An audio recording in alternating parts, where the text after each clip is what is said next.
విజయవాడలో వెలసిన దుర్గమ్మ నీ పూజకు పువ్వులు తెచ్చినమమ్మ మెడలో దండలు వేసి. శ్రీ మాత్రే నమః. అందరికీ నమస్కారం అండి. ఒకప్పుడు దసరా అంటే మనకి కలకత్తా మైసూర్ ఉత్సవాలు గుర్తుకొచ్చాయి. అదే తరహాలో జాతీయ స్థాయి గుర్తింపు పొందేలా విజయవాడ ఉత్సవాన్ని ప్రారంభించడం జరిగిందండి. సో ఈ ఉత్సవాల్లో భాగంగా విజయవాడలోని సిద్ధార్థ హోటల్ మేనేజ్మెంట్ కాలేజ్లో 1,00,000 కుంకుమార్చన జరుగుతుంది. ఈ నవరాత్రులు 10 రోజులు కూడా జరుగుతుంది.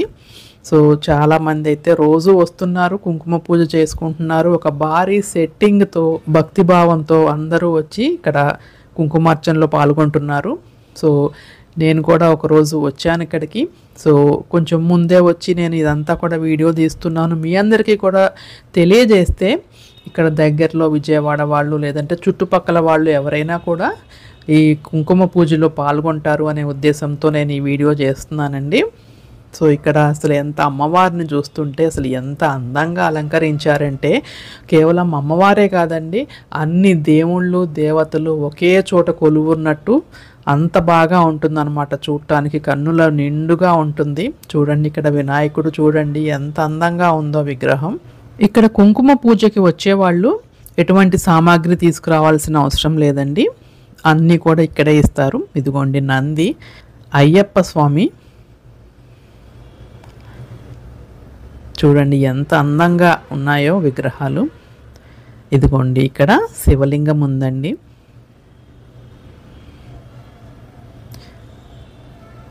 ఇటు చూసుకుంటే గరుత్మంతుడు మనకి తిరుపతి ఎంట్రన్స్లో ఉంటుంది కదా, ఇది చాలా చాలా బాగుందన్నమాట. అలాగే మనం స్టేజ్ కింద చూసుకుంటే చాముండేశ్వరి దేవండి.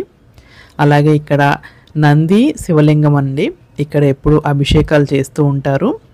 అలాగే పక్కన కనకదుర్గ అమ్మవారు, ఆ పక్కన చూసుకుంటే శివపార్వతులండి. మనకి ప్రతిరోజు కూడా కుంకుమ పూజ అయిపోయాక ఈ శివపార్వతులకి శాంతి కళ్యాణం అని చేస్తారనమాట. ఆ శాంతి కళ్యాణం కూడా పూర్తయ్యాక ఈ ప్రతిరోజు కూడా 3 నుంచి 4 వేల మంది వరకు కూడా భోజనాలు ఉన్నాయండి. సో చూడండి ఇంత భారీ సెట్టింగ్తో అసలు ఎంత అద్భుతంగా ఉందో.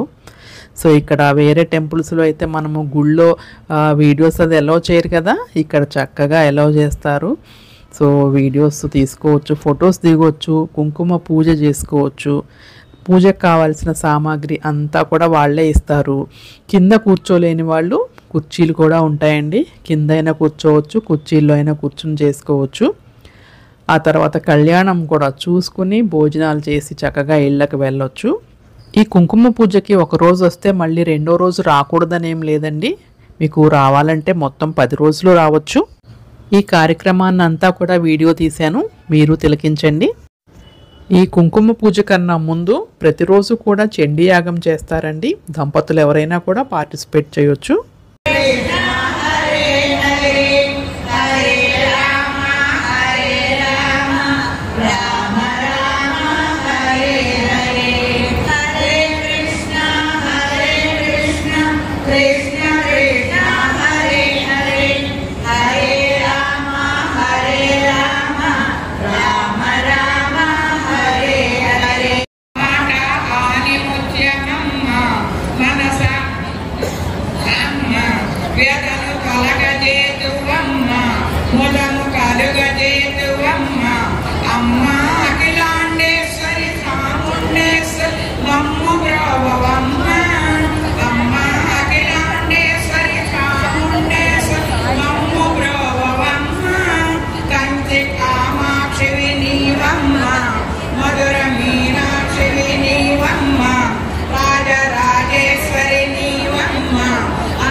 కవర్లు ఇవ్వలేదక్క, వీళ్ళిద్దరికి ఇప్పుడే వచ్చారు.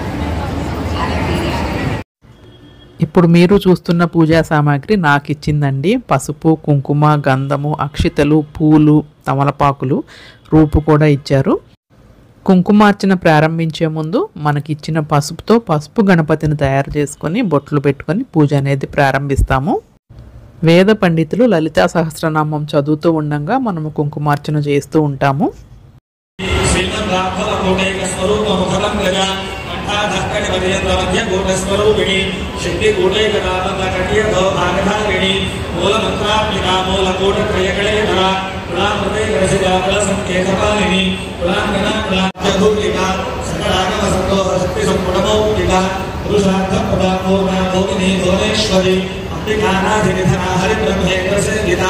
नारायणी नादरूपा नामरूप विवर्जिता श्रींगारी ह्रीमती हृद्या हीरोपादेयवर्जिता राजराजार्चिता वाग्मी रम्या रमा राजेन्द्रवदनारतिरूपारतिप्रिया रक्षाकरी राक्षसग्नी रामा रमणलम्पका काम्या कामकलारूपा कदम्बकुसुमप्रिया कल्याणी.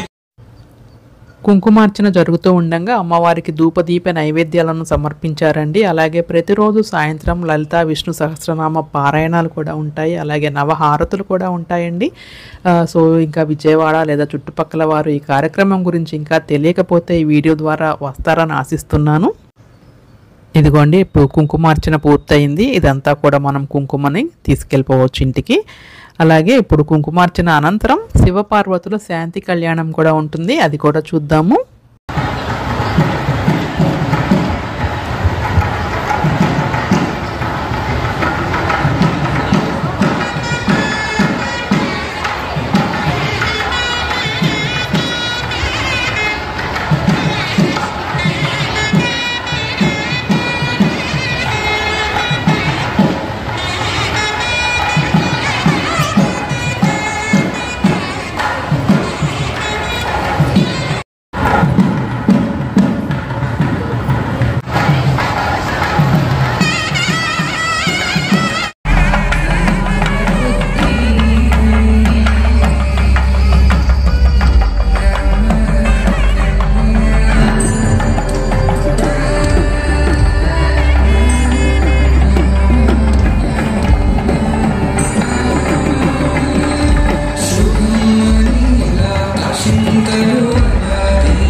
పటాపంచలు చేసి మనల్ని సరైనటువంటి విధి విధానంలోనూ మార్గంలోనూ పెట్టడానికే పరమాత్మ గురువుల రూపంలో అనుగ్రహించాడు.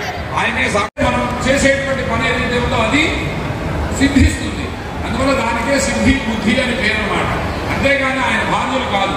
ఇదంతా మనకి కొన్ని పురాణాల్లో చెప్పబడి ఉన్నాయి. ఇవే గట్టు కల్పితాలు కాదు, నా సొంత మాటలు అంతకన్నా కాదు. మనకి ఒక సందర్భంలో విష్ణుమూర్తి వారు పార్వతీ పరమేశ్వరుడు దగ్గరికి వెళ్ళి మీకు పొద్దులు కూడా చెప్పారు, బ్రహ్మ కన్నా విష్ణువు గొప్ప, విష్ణువు కన్నా పరమేశ్వరుడు గొప్ప, పరమేశ్వరుడు కన్నా జగన్మాత గొప్ప అని చెప్పారన్నమాట. అందువల్లే చెప్పాడు, అమ్మల కన్నా ముగ్గురమ్మ రంగుల పుట్టమ్మ, చాలా పెద్దమ్మ, సుధారులమ్మ, కడుపారుడు ముచ్చటమ్మ అన్నారు. అందువల్ల అటువంటి విష్ణువు కైలాసానికి వెళ్ళాడు వైకుంఠం నుంచి. వెళ్ళి పార్వతీ పరమేశ్వరుడు ప్రదక్షిణ చేసి నమస్కారం చేశాడు. స్వామి, నేను మీకు కలగాలని, అంటే మీకు సంతానంగా నేను కలగాలని కోరుకుంటున్నాను, నా కోరికను మన్నించండి అన్నాడు. అందువల్ల భవిష్యత్ తరాల్లో ఇది జరగనుంది, భవిష్యత్ కాలంలో అని చెప్పి పార్వతీ పరమేశ్వరుడు ఇద్దరు కూడా అనుగ్రహించారు. ఆ తర్వాత సాక్షాత్తు గణపతి విష్ణు రూపంతో పుట్టాడు. స్వామి చక్కగా సిద్ధమై కళ్యాణ వేదికను చేసి ఉన్నారు. ఇక్కడ రక్షాబంధనాన్ని ధరించబోతున్నారు అమ్మవారు అయ్యవారు కూడా. చాలా మంది గమనించుకోవాల్సింది ఏంటంటే, కొన్ని శివాలయాల్లో మనం కళ్యాణాలు చూస్తాం. ఇటువంటి శివ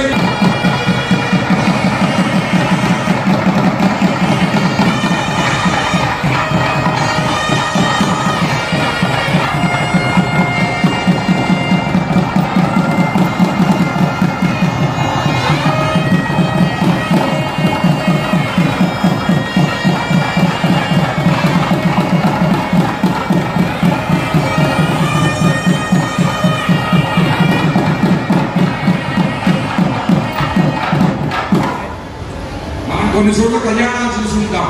మన ఇళ్ళ దగ్గరలో కూడా గుళ్ళల్లో కొన్ని చోట్ల శివ విగ్రహాలకు అటు ఇటు రెండు అమ్మవార్లు పెట్టి మనం కళ్యాణం చేయడం చాలా మందికి అది అనుభవమే. మరి మీ అందరికీ సందేహం కావాలి, మీరు ఎవరో తెలిసిన ఎవరో ఏమి అడగలేదు. ఇక్కడ ఒకటే అమ్మవారిని పెట్టారు. ఏమిటి పెట్టవలసింది? ఒకటే అమ్మవారు. ఎప్పుడూ కూడా మనంతా మన సంప్రదాయం, మనకి రామ